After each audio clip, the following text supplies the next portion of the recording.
मैं हूं प्रीति प्रभा। अब समाचार विस्तार से। भारत के 15वें उपराष्ट्रपति सीपी राधाकृष्णन बने। एनडीए के उम्मीदवार सीपी राधाकृष्णन ने विपक्ष के बी सुदर्शन रेड्डी को हराकर ये चुनाव जीता। सीपी राधाकृष्णन को 452 वोट मिले, जबकि रेड्डी को 300 वोट ही मिल पाए। राज्यसभा के सेक्रेटरी जनरल पीसी मोदी ने नतीजों की घोषणा की। एक report.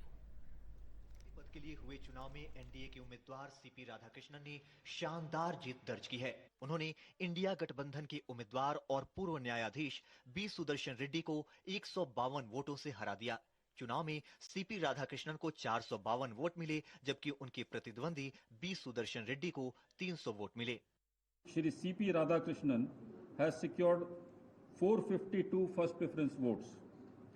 As the first preference vote secured by Shri C.P. Radhakrishnan was greater than the requisite quota, in pursuance of provisions contained in Section 11 of the Presidential and Vice Presidential Elections Act 1952, 31 of 1952, read with Rule 35 of the Presidential and Vice Presidential Election Rules 1974, I, P.C. Modi, the returning officer for the Vice Presidential Election 2025, hereby declare that Shri C.P. Radhakrishnan,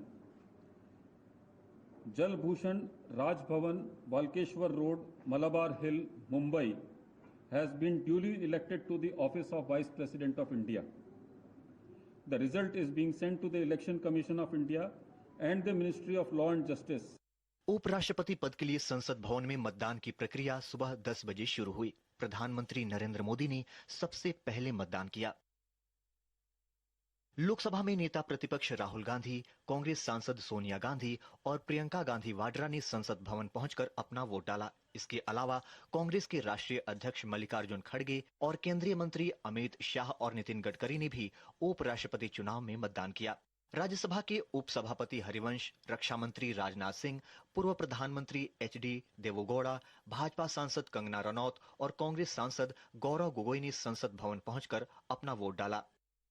Bhajpa के राष्ट्रीय अध्यक्ष और केंद्रीय मंत्री JP Nadda और सपा सांसद अखिलेश यादव ने भी संसद भवन पहुंचकर अपना वोट डाला।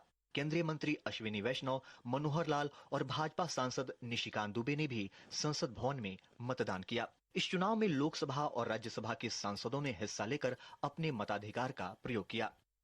राज्यसभा महासचिव पीसी मोदी को चुनाव के लिए रिटर्निंग ऑफिसर नियुक्त किया गया था। उपराष्ट्रपति पद के लिए बैलेट पेपर से गुप्त मतदान हुआ और मतदान सिंगल ट्रांसफरेबल वोट के तहत किया गया।